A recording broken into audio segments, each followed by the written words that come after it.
Hello, everybody. Welcome to Celebrating Cinema. It's me, Hugo, and I'm here with Tom. I'm here. Sorry. We're a bit tired, but we've been at the Cannes Film Festival for 2 weeks, and we're now recording live from the Nice airport.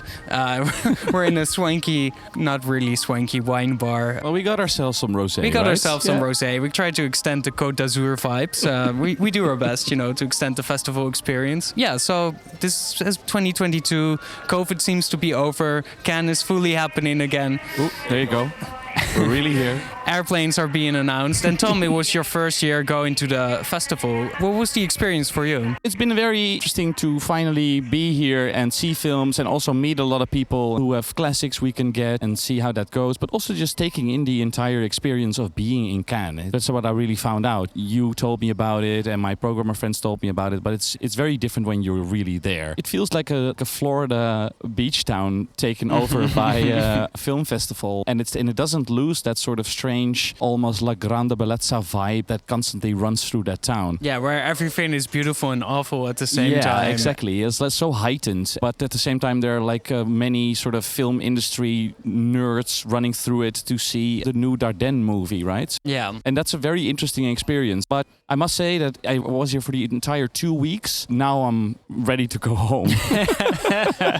Yeah, it's not necessarily a place where you want to stay forever. No, and it's really intense. I mean, maybe you can tell something about your schedule, because as a film critic, you practically try to see everything that plays as much as you can. Yeah. So how was that this year around? Well, since the pandemic, Cannes has changed their routine a bit more, or their structure, where you can now book tickets online, which has its own myriad of problems. But I don't think it's very interesting to go there. But the benefit of that is that usually when I went to Cannes in the old system, I was in queue for so long. It's basically a whole work week I would be in a queue. We calculated it, and in 2018 we were in a queue for 32 hours of the entirety of the festival, which is just a lot.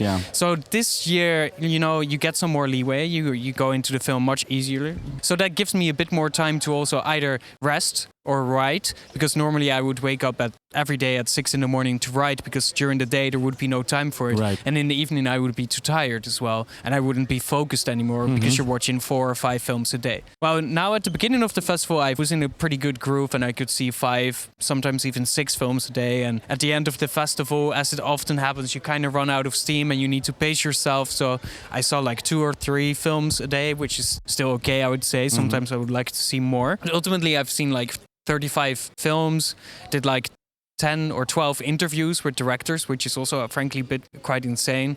Wrote 7 articles, something like that. And now here at the end we have our podcast. Right. Yeah, the festival itself is kind of crazy, but of course everybody every year comes ideally for the films, unless you're of course doing only business. But we also came partially, at least, for the cinema itself. And I was wondering what your expectations were and what you thought of this edition as a whole. It's always impossible to say what the edition was as a whole, because you miss maybe 150 films every year that you haven't seen. Exactly. But from the films that you did see, did they meet your expectations, or did they give you enough in return for you also going to Cannes, which is such a hyped place? Well, I must say that, as I said earlier on, it's I was here for a number of reasons. Not really to see as many films as possible, because at Lab we tend to screen a very specific sort of category film. So there was quite a bit that I thought I didn't really need to see. And then there were films I really wanted to see from a personal perspective. There's a lot of things that I missed due to the meetings that I had with international rights holders.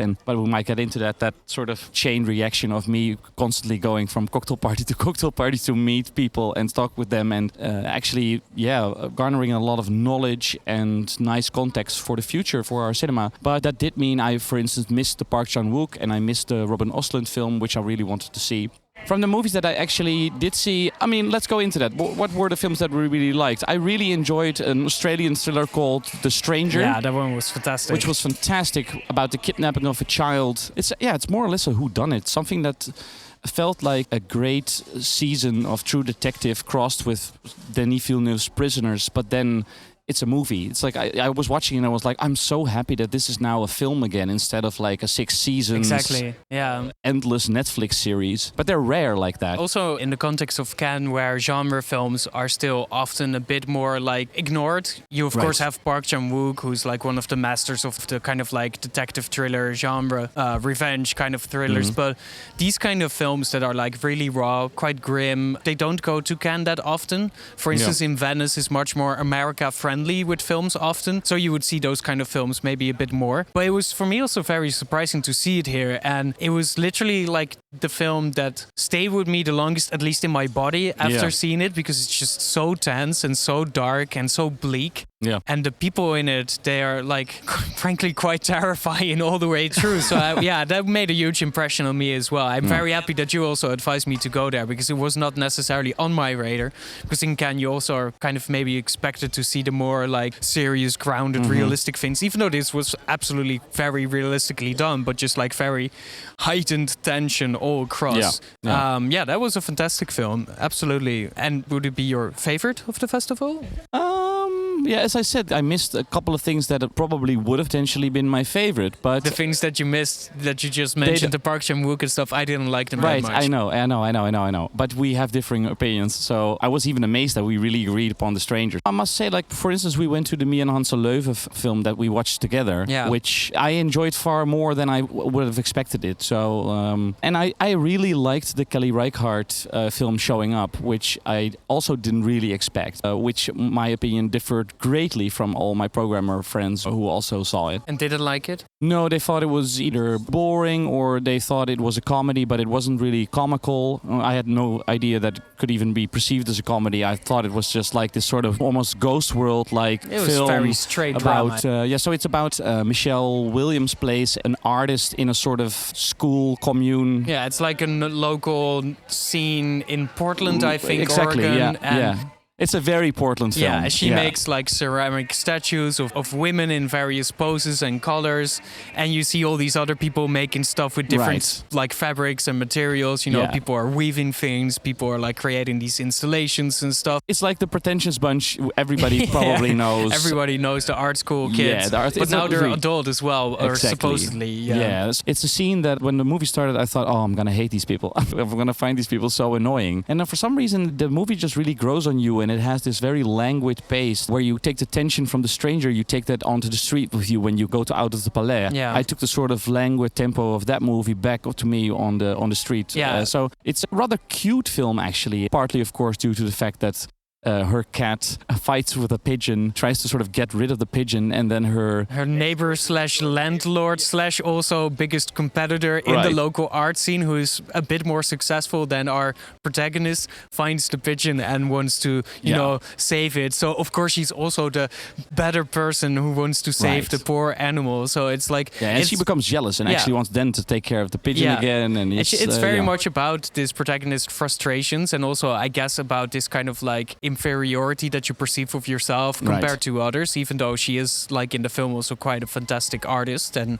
I read somewhere that there's a lot of autobiographical elements of like Kelly Reichardt herself placed into this film. And it makes sense because Reichardt still, even though I would say she's probably one of the best American directors working right now, is often still perceived as a lesser artist. I feel like festivals are only slowly maybe compensating for like ignoring her maybe for too long. Recently she also got like the Ruby Mueller Award at the IFFR Film Festival, so she got some like prestige back, but often her films are maybe a bit like taken for granted because they're small in scope often, but in what they give back in kind of like gestures and the way that she examines how humans behave and think without explaining those things too much is quite beautiful. I would say that this is a perfect little film as well. Well, the funny thing is that I haven't seen everything by her, and I always perceived that she was sort of seen as a very navel-gazy director. In the end, I didn't really get that from this film. Even though it's sometimes their characters are a bit austere, there is a a sort of subtle empathy in her films. Yeah, she's a very generous director, you could say, but she is very aware of the film form as well, and she doesn't, want to emphasize things too much. She just let things be, so you need to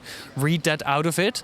And the pace is quite exact, and as you said, languid. But in return, if you follow it, it puts you in a zone where you just have to read the film as it plays out. It's actually, her films are quite straightforward in that sense, but also very rich. And that's a kind of fun comparison with the Mia Hansen-Löwe that you just talked about a little bit as well. She now has a film at this moment that we are recording and playing in Dutch cinemas called Bergman Island, which is a huge bit of auto-fiction as well, where it's about a young filmmaker and her partner who's also a filmmaker, and they go to Bergman's island, the island of Färö, where Ingmar Bergman made a lot of his movies, and they're a male and a female couple, and she is supposedly the inferior director of the two, and she's writing on the screenplay and he's writing the screenplay, and there's this kind of tension that the men are always dominating maybe the woman in the world of arts as well. And now Mia Hansen-Löwe and Kelly Reichardt both have films where you have this female protagonist very much in control of her own arts, very exact in that as well, but still with their own kind of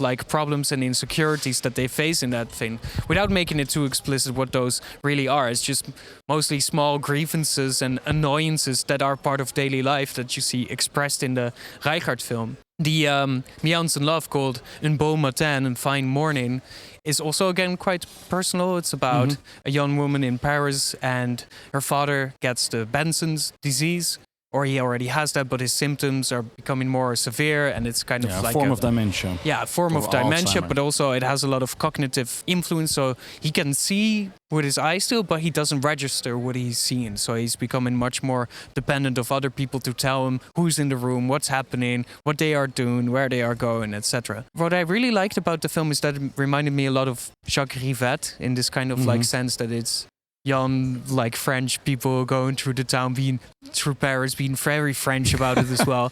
Very talkative, a lot of references to literature, to arts, to other such things. But then at the same time, it had this this beating heart that is unmistakably that of Mia Hansen-Löwe, who is also one of those great directors that is maybe slowly becoming more prominent, but is often also a bit overlooked. It was a very warm and generous film. The emotions are much more apparent than in the Reichardt. But yeah, it's a film that I hold very dearly, and was a beautiful experience watching it together with you as well. Yeah, no, that I really enjoyed. What else have you seen that I haven't seen? I mean, I believe you have a top 10, right? Yeah. Bring out your list. Finally, the roles have been turned. Finally, I have a list. Well, so before I start with my list, I think we have to preface that at the moment of recording, the awards show is still not being held. That will be held tonight. So we don't know which film will be winning the Palme d'Or, which is a much coveted prize and often, puts a film on track for many other awards, but also for bigger international distribution. And it's a kind of film that automatically will be played in Dutch cinemas and perceived as such as a very important film of the year. Also, having said that, I would say that in general, the competition has been quite weak this year. This hasn't been the best edition of Cannes, and there might be a myriad of reasons for it. One of them might be, of course, the COVID epidemic, and just the fact that it's become more expensive and hard and challenging to make films, but also maybe that the scope of many of the stories that have been written in a time of lockdown are smaller instead of bigger. But many of the great directors that I hold in very high regards, as a Park Chan-wook from South Korea, or Hirokazu Koreeda from Japan, who has won previously a Palme as well with the Shoplifters.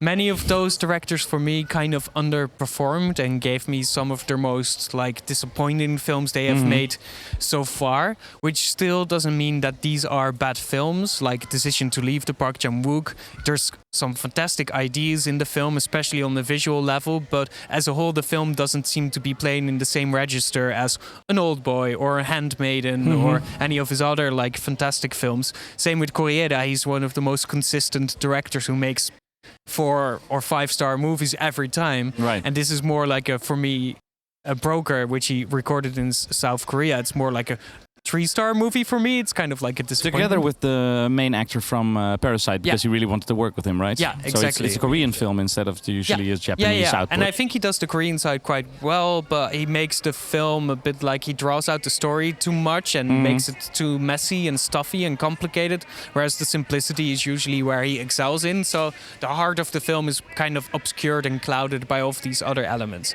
So many of the films actually in the competition were not quite good, and some also directors were in competition that I just really have at this moment no real interest in anymore, because I feel like they're too much part of this like established Cannes family. You can always expect their film to be in competition, like one of the brothers Dardenne, or a film by Mario Martone, this Italian director who's always in the competition of Venice or in Cannes, and his films are just frankly not really interesting for me. So how about the Claire Denis, which has been a bit of a heavy hitter? Talking about the family, the funny thing about Claire Denis, and I think literally this is maybe a theme now in this episode, but maybe in the festival as well, that female directors have often been overlooked by Cannes and been put in like less prominent sections of the festival. So Claire Denis has rarely been in the main competition with one of her films, even though her oeuvre is spanning back from the 1980s, of course. Right. This year she had a film in Berlin, Both Sides of the Blade, with Juliette Binoche and Vincent Lindon, who's now the jury president of Cannes, which is quite interesting. But then here in Cannes she was also in the main competition, which is kind of like a primer for Denis, with a film called Stars at Noon. It's an adaptation of a book from the 1980s about the political tensions in Nicaragua. And it's about this woman who pretends to be a journalist, or she proclaims to be a journalist at least, and this man who seems to be either part of like CIA agency thing or just working for an American capitalist oil company or something like that. And this kind of like almost fatalistic romance ensues. At the background there's basically a civil war going on. Yeah, it's a very typical 70s thing, I would say. Like there are many thrillers from that era that kind of do the same thing, and also even what she does here a lot is to bring in the eroticism and lots of sex and nudity combined with the sweaty terrain of Nicaragua and Costa Rica. Yeah, the funny thing is that I would say that Denis is often not very interested, even though she often uses it as a backdrop, like in Beau Travail as well. She's not really interested in the conflict itself or in the ideology beneath it. All of her films are more concerned with bodies, with desire, with people's like erotic fantasies, with what drives them actually, as a more primal, less rational being. So this film is also in a sense totally baffling and hard sometimes to understand, because these people act in a way that doesn't seem to like align with the political situation that they found themselves in. They're very irrational. They're mostly driven by their desire to be with each other and just frankly fuck all the time. The film is also shot and like staged in a way that for many people was very puzzling and perplexing. You could even say plain awful. I'm a bit more generous. I would say that I like late Claire Denis in a way that she handles the frame and what she does with the camera. Many close-ups, super intense shots that not in themselves are not particularly great shots, and also in the sequence might not be great, but just the kind of like sensuality and just the kind of like the focus that she has is very particular. And it's more important than a cohesive mise-en-scène or telling a story in a linear and like in a neat way. So it's a messy film, as you said. It's a sweaty film. It's a horny film. It's a confusing film. But at least it's a film that does things and makes you think about things. True. That is it's true. A film that like is true. In a good year at Cannes, the Claire Denis film would be kind of like the whole talking point of the festival and the most weird thing. And then it would be kind of maybe for many people low bar. But in this year where many of the films were quite disappointing, I would say that it's up there with one of the most interesting films, at least because it gives you something to talk about. It gives you something to reflect on, to chew on. And many other films for me were lacking in that sense. Maybe that's also then my first time being here, is that I was really disappointed in something that I would think would be a high roller at this festival, and it ended up being just a train wreck of a film. I think you are incredibly generous about it. If my crush for Margaret Qualley, Andy McDowell's daughter, who pretty much has her first real huge role with an auteur in a film, apart from that small role she had with Quentin Tarantino and her feet on the windshield in Once Upon a Time in Hollywood. And she's been very great apparently in the series Maid, which I haven't seen. But If my crush for her wouldn't have been that big, I would have probably walked out of the cinema. I thought it was absolutely, completely incoherent. And there was a metaphor that I sort of far too much when discussing films with people this festival. There's a lot of loose sand and loose ends. There were a lot of movies that had great ideas, but for some reason couldn't bring those ideas together in a coherent narrative, or even sometimes you don't need a coherent narrative, but you need something that gels. Exactly. And well, a nice counterpoint then is what is now my favorite film, also in my top 10 of Cannes of the year, which was also in the main competition. It was Pacifiction of Albert Serra. He's a Spanish director, made a lot of movies in France as well, but also a couple of films in Catalonia. Now he made a film in the Polynesian islands. It's a nearly 3-hour, I would say, kind of like political paranoia thriller, but then it's the end point of if you would have that as like a piece of fabric, right? A political thriller, and you would rip out all of the individual threads and until it just starts to like unravel and it becomes slowly nothing, or just this big emptiness in the middle of it. That's what this film feels like. That's also what you get when you take that time and it becomes this 3-hour thing. But I do agree that the Claire Denis is unfocused and maybe in that sense also really not a good film. It's interesting nonetheless. But the Albert Serra is constantly fantastic and totally enthralling and captivating and hypnotic, and it just sucks you in. It doesn't give you a lot in return, as in it gives you images, it gives you fantastic scenes, but it doesn't give you a lot of information of like as to what you are really seeing. But it's something about a French commissionary on one of these islands, on the Polynesian islands, who's kind of like a metaphor for European, like for French/European colonialism, and he kind of holds this old vestige in power there, and he's middling like in the arts, he's dabbling in politics, he's doing some like corrupt stuff with a local mayor. There's talk of some like tension with some outside forces coming, and he just tries to keep everybody happy, but mostly himself, I guess. He just wants to suck up all the power like a vacuum. And you're constantly kind of like looking at him, but also looking at all the other guests at the island, because people arrive with boats and airplanes and they go to parties. And then you have half an hour club scene where people are just talking and you get snippets of everybody's dialogue, and people talk really realistically. They, repeat their sentences and they don't understand each other, so they'll say it again. And so you get all of these kind of like weird little fragments, but it builds up to this something very tense and suspenseful and weirdly mysterious.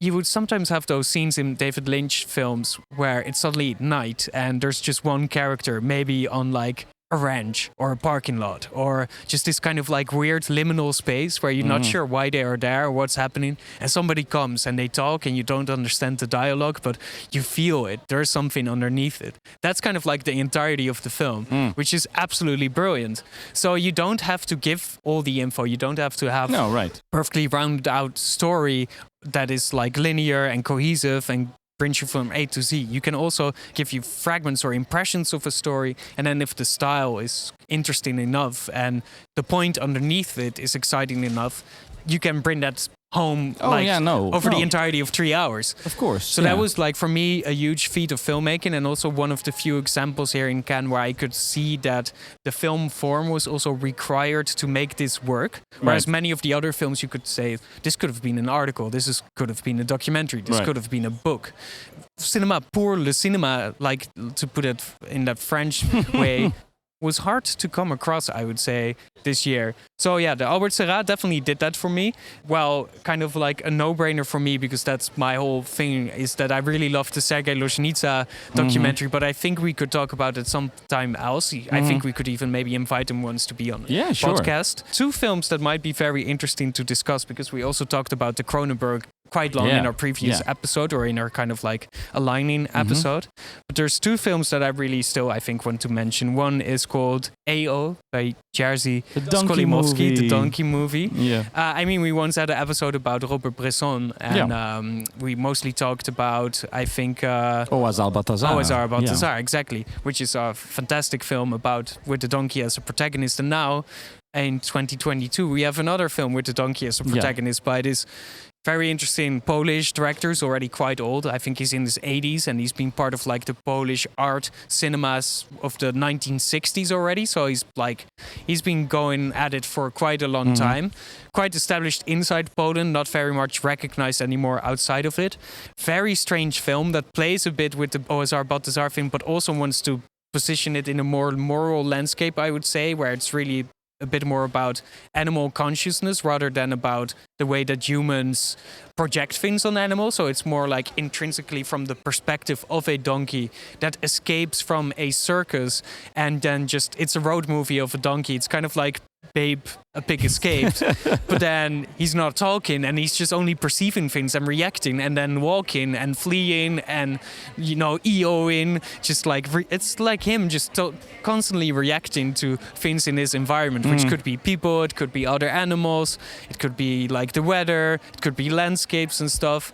It's a very strange and particular film, but at least it also is a film that does something with the film language, which is very weird. Smoke and red light and strobes and weird electronic music and weird camera perspectives. I'm not sure if the film is consistently also again great or perfect or neat, but at least you see that this Jerzy Skolimowski guy, that he's like, I really like this shot, we should just use this shot because it's cool, right? And it's just only like this intrinsic motivation to make pretty interesting pictures and to weave that together in this strange little film that makes no sense. It's totally baffling why it exists in the first place, maybe. But it does something. It feels radical, at least. So I was very happy with that. And then maybe as kind of like a big finale, like a big... a film that will stay with me for a long time, way after Cannes, is actually the new Top Gun movie, Top Gun Maverick, which had its world premiere at the festival. Tom Cruise was here as well. I wasn't sadly, at the rendezvous with Tom Cruise. My buddies were there, and what they described was something quite funny. I mean, let's be real. I think that Tom Cruise, of all the film stars walking around on this earth, might still be the one who consistently still has that almost non-real charm and that real spark of a movie star. Absolutely. The funny 100%. Thing is, though, that when you see the man and when you listen to him speak, it's almost like you're listening to somebody who's not real. He has almost become this sort of hyper. It's like the hyper man. Reality of Tom Cruise. It's like the reference image of Tom Cruise as a movie star has supplemented the real Tom Cruise as a human being. Yeah. So it's kind of like the mirror image of him, the cinema mirror image, is realer than the person underneath it. Yeah. In essence, also due to the fact, of course, that he doesn't really seem to age at all, he has become Dorian Gray. Yeah. Right? Exactly. I mean, it's so bizarre. So I couldn't go to the special screening. I was standing outside while 3 F-16s fighter jets like crashed through the sky, and everybody around me, because I was standing like in somewhere at a bar, and we looked up and we like, this is a terrorist attack. Yeah, but of course, no, it's Cannes. Yeah. In the distance, you could see the red, white, and blue sort of smoke that was permeating from the fighter jets as this super Americanist but French statement on the arrival of Top Gun Maverick. Yeah. It was rather beautiful, also in that weird sort of almost hyper-real way. And also, this is Cannes, that you have like this year Cannes is proclaiming to be more environmentally friendly, so the AC is turned off in the cinemas, so everybody's like very sweaty in the cinemas, and people don't get a tote bag anymore, which I'm fine with because I don't need one extra tote bag in a collection of a zillion, But everybody gets like a reusable water bottle from the Cannes Film Festival because that is eco-friendly, and then you got like the fighter jets flying over the Crozet. This is also very funny, always these kind of like hypocritical like contradictions of the festival, which also make it the festival, because if all of those things weren't there, we didn't have those things to complain about or to marvel about. But so the day after I saw the Top Gun film in one of the screening rooms, it was really one of the more touching films that I saw here for a myriad of reasons. One, of course, also being the kind of Tom Cruise as this messiah of cinema that still wants to keep the spirit of true filmmaking for a big audience alive. With this film, they really insisted on shooting as much as they could in actual fighter jets while they are still flying. Like, so you see real pilots, the G's are you real. see real G forces on the bodies of the pilots, including on that of Tom Cruise, who could I think he can fly a bit of the plane now. I think it's probably very controlled when they do it, but nonetheless, those G forces on his body that you see in the film, and you see that impact very, very well. Yeah, it's really there, you know. So this kind of like realism that they aspire to is obviously a kind of like an implicit statement against Marvel movies where everything can be faked. You can fake it or you make it. And this is, of course, something which is really an obsession with Cruise, because if you look at, for instance, the Mission Impossible franchise, where he's constantly hanging from either the Burj Khalifa or a fucking jumbo jet. Yeah. When we were in the apartment and a bit hungover, we watched that video of him together breaking his fucking leg. Oh yeah.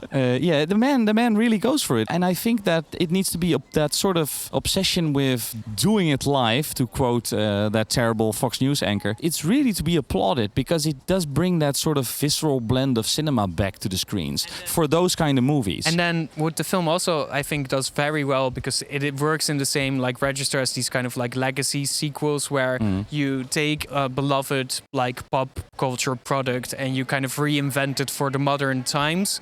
So you introduce the familiar characters and you introduce new characters, and everything becomes kind of like wrapped up in the same mythology from the original. Like Creed did that very well as well. Yeah. And I think, it kind of is like, you could compare it to Creed in the sense that if done well, it achieves a kind of like emotional depth that the original didn't have anymore.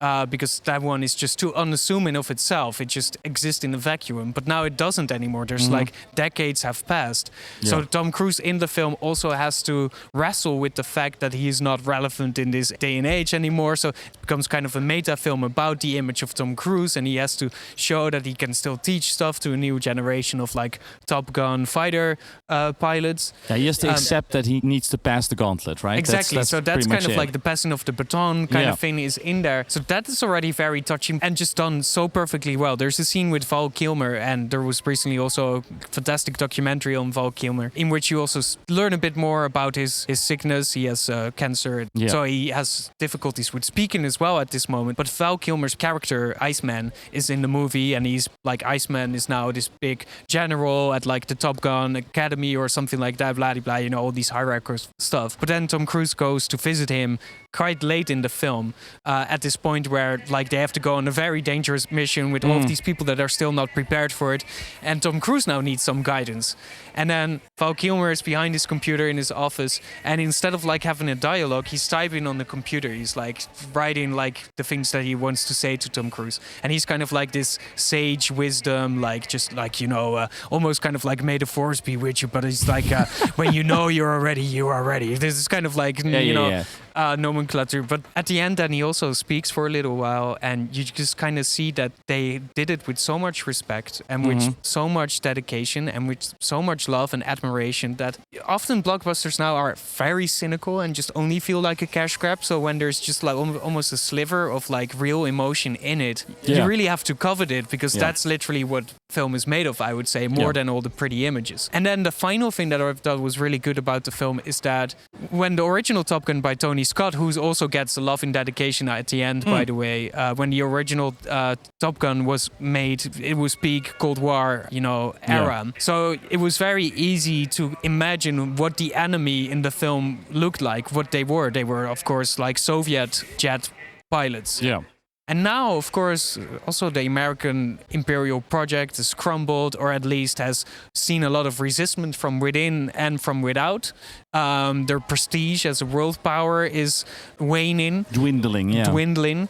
So the film also needs to justify in a strange way that they still have these missions and that they are important, that we should care.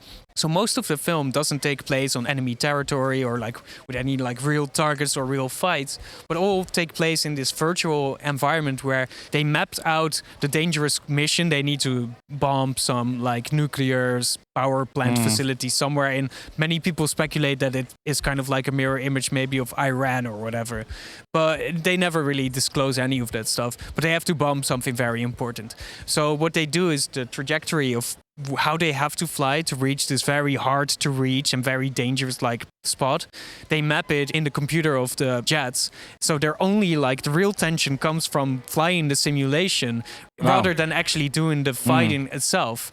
It's only after the fighting already is over that, you know, things still go awry and there's like actual dogfights, which are absolutely phenomenal. The biggest part of the film, you're just watching computers like simulation flying almost being done. They're in the actual jets, but they're flying an imaginary parkour. Yeah. And it reminds me, really enough, of one of my favorite films ever, Sully, which is also... but of course, how can you bring it in again? It's also a fight against the computer simulation, and it is about like testing the limits of a human being in the face of this digital era. And I think all of these things are also very well done in Top Gun. There's this kind of like... I think there's this snarky kind of sentiment in the film that they are dissing Marvel in the sense that they say, well, your kind of class of human piloted planes is over almost because in the future everything will be an automatic drone, right? Which could also be kind of applied to this kind of filmmaking. Archaic in a sense, where you have actual human beings doing real stuff in front of a camera. We don't need that anymore. We got computers to do that now.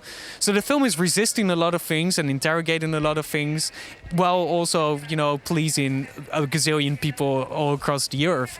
So that was an unexpected favorite of me at the Cannes Film Festival. I'm like, yeah, damn it, man. This is actually how you make a movie. Many of the other people seem to kind of either forgot or felt more sloppy or felt less dedicated to cinema itself. And yeah, this is definitely a different kind of beast and it's not playing in any competition. But it was for me a good argument as to how you can still make good movies in whatever register you're operating in.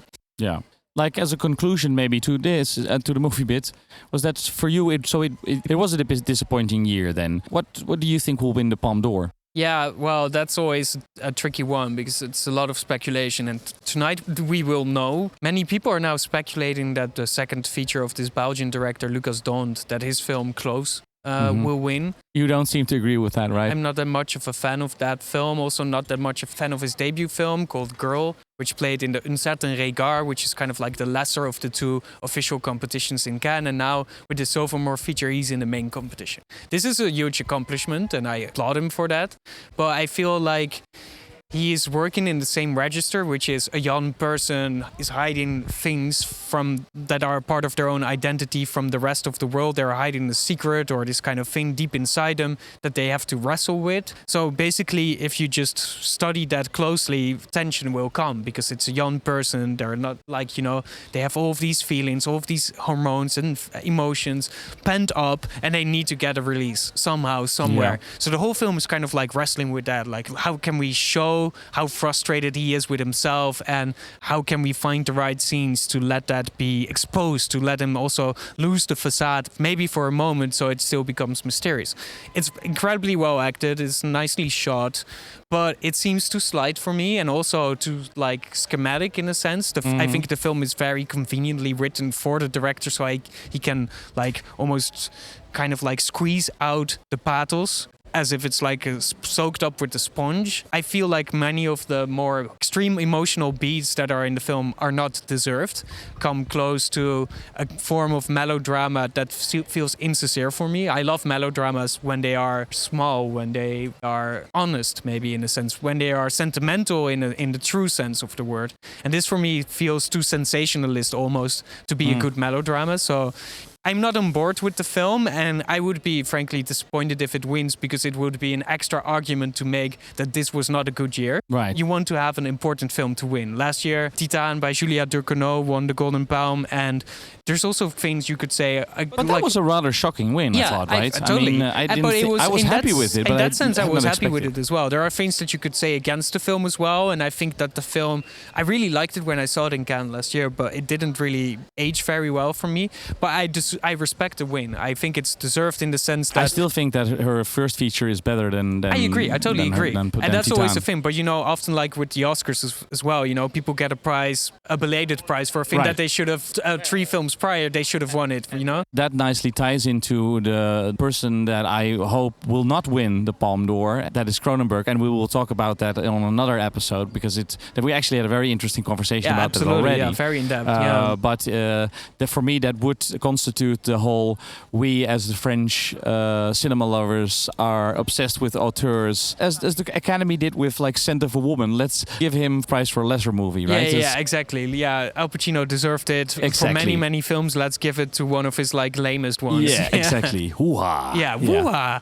But yeah, so we're gonna find out. I really sincerely hope that like something as daring as the Albert Serra film Pacifiction, which by the way still doesn't have a Dutch distributor, so if you're listening, just buy the film and screen it, because this is film art, right? And many of the other films for me just seem like a film vehicle, maybe. I hope that those are not the films that will be rewarded, because then we also see more of them. And I think the world needs less of those kind of like cliched coming of age stories and more films that actually interrogate with something more profound. Which could even be literally the thing in Top Gun. That's the funny thing. You don't have to make an obscure film to wrestle with profound things. So we'll find out tonight. We'll definitely also, you will hear about it. Everybody will hear about it. Maybe as a final thing, that Cannes is not only there for the cinema. And Tom, we've been also saying in the same house. And often I was in the morning screening and Tom was getting home in the early hours of the morning. So Cannes is also there for the parties and for meeting people. And could you talk a little bit about what it's like to go into the nightlife of Cannes and just not being in the cinema all the time? Well, yeah, I enjoy the mix. I love cinema, but I also like meeting people and striking up relationships with anybody around. But yeah, it was just something I had never expected to get into that much. But like the first sort of meetings that I had with some people from France and from Italy and from England led to invitations to parties. And then you come to these strange locations, these weird apartments that look out over the city in these beautiful views. And I've never eaten so many salmon canapes in my entire life. But I'm not great at networking or anything, but you strike up a conversation with somebody, they're a Lithuanian filmmaker, and you go out to dinner with them. And it sounds maybe really trivial, but I really enjoyed the sort of moving through the entire film industry and meeting different professionals. I went to dinner with some from producers from Holland, which was really interesting because we had these beautiful conversations about how difficult the Dutch film culture is when it comes to, for instance, producing movies, and how sometimes their frustration with the funding brings them into tricky situations. And because I would greatly enjoy that the Dutch cinema culture would be more than people just seeing a lot of films, which are doing. But I would also enjoy the country itself would start producing something that for a longer period of time actually brings Dutch movies to Cannes, because there was not a single film screening in any competition. There's a short animation film in the Mandela Critique. Of course, yeah, but that's a bit damning with faint praise, I would say. I mean, it's or praising with that, whatever. Yeah, whatever. It's it's the other way around. But no, I saw some parts of the nightlife of Cannes that I don't think that many of my fellow programmers had seen, even though at some point they started following me on Instagram and saw that I was visiting these strange places, and then they were asking me, how can we join you in these nightly debaucheries? Again, it adds to this layer of Cannes that it's just like, it's a mixed bag of everything, and it's movies, it's life, it's absurd scenery where you bump into random people and go into random places. But what I really like still about the festival, even though it's sometimes very vulgar and extreme, is that all of it is still grounded in the sense that we're all here for a film, right? Right. But then that is often the starting point and not the end of it. It's the end to a means, or not the means to that. You know what I'm meaning, but I think we're all tired after we're all 2 weeks tired, of the festival. Yeah, and we have to get our flight. Yeah, Hugo, we have to I get our think flight. So this was our humble airport ASMR Cannes dispatch from celebrating. I hope it wasn't too much. Cinema. There was so much happening around us. I'm happy that child stopped crying. We'll find out when we re-listen to the podcast if you were buggered by all the children and crying and announcements as we were. But thank you for listening. We'll be back in the Netherlands soon. We're resuming our scheduled programming. And will you be back next year in Cannes? I would say absolutely yes. I might not go to the extremes where I lose my voice like I'm doing now, but I will definitely be back, yeah. That's the lifelong art of trying to pace yourself while at the festival. Exactly. All right, well, thank you. See you later. Bye. Ciao, ciao.